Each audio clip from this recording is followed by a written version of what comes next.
बिस्मिल्लाहिर रहमानिर रहीम। अस्सलातु वस्सलामु अलैका या सय्यदी या रसूल अल्लाह। अस्सलातु वस्सलामु अलैका या सय्यदी या हबीबल्लाह। दोस्तों, मैं मुश्ताक आफ्ताब, आप यूट्यूब और फेसबुक पेज पे देखते हो हकीकत तो यह है। अर्ज़ यह है, ईरान अमेरिका जंग धीरे धीरे आगे बढ़ रहा है। दरअसल ईरान पाकिस्तान अमेरिका का जो न्यूजीलैंड मुआहदा था, असल उसमें कोई सदाकत मौजूद नहीं है।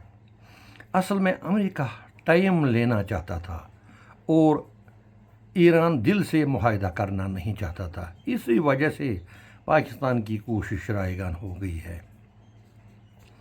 लेकिन बदनसीबी यह है कि ईरान ने मुआहदा करके खिलाफ वर्जी करके खुद को दुनिया के सामने मुजरिम करार दिया है। इन 5-6 दिनों में ईरान को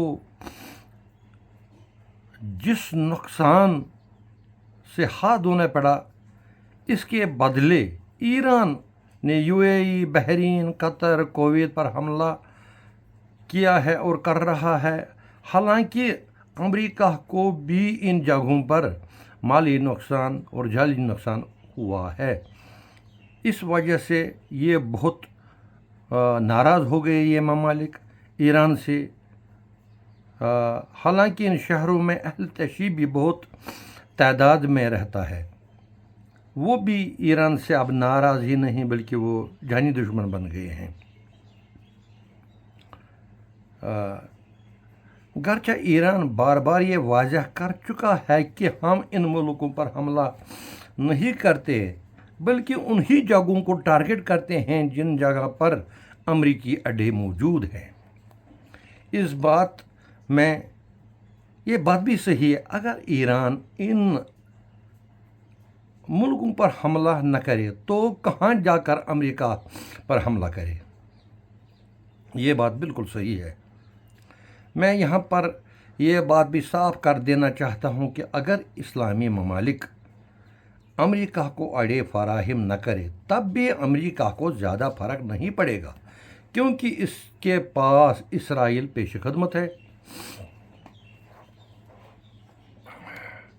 ये आपको गलत फहमी है कि अमेरिका को अगर मुस्लिम ममालिक अड्डा न देते तो अमेरिका कुछ न कर पाते। पिछले 4 दिनों से अमेरिका इसराइल में दर्जनों खौफनाक बमबारें और जहाज़ तैयारे पहुंचा रहे हैं, जिसमें B-52 से भी ज़्यादा ख़तरनाक 5th जनरेशन के जहाज़ शामिल हैं। इसके अलावा तमाम किस्म का बारूदी मवाद, साजो सामान इसराइल में इकट्ठा कर रहा है, जिसको ईरान को पूरी इल्मियत, क्यों न ईरान वो इसराइल के उस जगह पर मिसाइल मार रहा है या बरसा रहा है जहां पर इन अरबों खरबों साजो सामान, जंगी तैयारे और ख़तरनाक मिसाइल को फिर तादाद में रखा गया है। सोचने की बात है ये। दरअसल अब ज़्यादा साजो सामान ईरान के पास बचा नहीं है जिन पर वो गुमान करता था। वो सब अमेरिका ने इन 7 दिनों में ज़मीन बोस किया है। इसी वजह से ईरान ने कल यूएनओ में दरख्वास्त किया कि अब जंग रुकवाया जाए। ईरान की सबसे बड़ी बदनसीबी यह है, अव्वल वहाँ पर गद्दारों का तादाद बहुत ज़्यादा है। यहाँ तक कि साबिका सदर इसराइली एजेंट निकला। नंबर 2, ईरान के पास न एयरफोर्स है और ना ही कोई इंटेलिजेंस। और तीसरे नंबर की सबसे बड़ी बदनसीबी ये है कि ईरानी हुकूमत और वहाँ के फौज पासदारान में कोई तालमेल नहीं है। पासदारान हुकूमत को अपने मातहत रखना चाहता है, अपने जूतों तले दबा के रखना चाहता है, जो वाकई नज़र भी आ रहा है। और चौथा, ईरान ने पाकिस्तान की मेहरबानियों और उसकी कोशिशों को भी नज़रअंदाज करना शुरू किया है।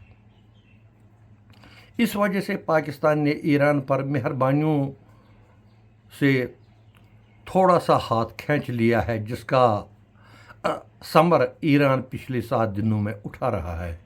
ये भी आपको سننے میں آیا ہوگا کہ اگر سعودی عرب پر حملہ کیا گیا تو پاکستان ایران کے خلاف اٹھ کھڑا ہو جائے گا۔ اس میں کوئی صداقت نہیں ہے۔ ہاں البتہ اگر حوثیوں نے کوئی چالاکی کی تو پاکستان ان کو چھوڑے گا نہیں۔ پاکستان اس وقت کس کے ساتھ جنگ کرے گا؟ ایک طرف اس کو اپنے ہی ملک میں KPK خیبر پختونخوا اور بلوچستان میں آئے روز تخریب کاری ہو رہی ہے۔ ادھر افغانستان نمک حرام، ادھر آزاد کشمیر سے بھی گونا گول مشکلات ہے، اور اب مولوی فضل اللہ نے بھی حکومت کو گھیرنے کی پوری کمر کس لی ہے۔ اس لیے پاکستان ایران سے جنگ نہیں کر سکے گا، اور نہ ہی وہ ایران کو تنہا زیادہ دیر تک چھوڑ پائے گا۔ اس کی کمزوری پاکستان کی کمزوری ہوگی۔ لہذا پاکستان کسی صورت میں بھی اس کو نہیں تنہا چھوڑ پائے گا۔ اگر پاکستان اس کو تنہا چھوڑے گا تو وہ پاکستان کے لیے وبالی جان اور مشکلات پیدا ہو جائیں گے پاکستان کے لیے۔ لیکن اس وقت جس طرح کی تیاری امریکہ اسرائیل کر رہا ہے، اور جس طرح سے وہ اسرائیل میں پچھلے ایک ہفتے سے تیاریوں میں مصروف ہے، اس سے صاف ظاہر ہوتا ہے کہ امریکہ کی نیت کچھ اور ہے۔ امریکہ کی نیت ٹھیک نہیں ہے، اور وہ کہاں تک جانے کا ارادہ رکھتا ہے یہ اس کی تیاری سے صاف ظاہر ہوتا ہے کہ امریکہ اور ڈونلڈ ٹرمپ اور اسرائیلی وزیر اعظم نتن یاہو اب جو گیم پلان کر رہے ہیں، یا ایران کو تحت تیگ کریں گے، یا اسرائیل کو آج ختم ہی ہونا پڑے گا۔ دونوں میں سے کچھ بھی ہو سکتا ہے، لیکن ایران کے بچنے کی امید اب کم نظر آ رہا ہے۔ امریکہ کی اس خوفناک تیاری سے یہ ثابت ہو رہا ہے کہ وہ کس چیز کے لیے ٹائم لیتا تھا، کس چیز کے لیے وقت پر معاہدہ کر رہا تھا۔ معاہدے میں اس کی اپنی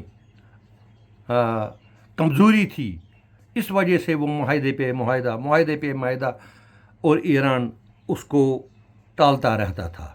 یا کبھی کبھار ڈونلڈ ٹرمپ جو اپنے ہی بیان میں 1 گھنٹے کے بعد ہی مکر جاتا ہے، اس کی نیت صاف نظر آ رہی کہ وہ دراصل ایران کو ختم کرنے کی در پہ ہیں، اسی وجہ سے وہ ٹائم لیتا تھا۔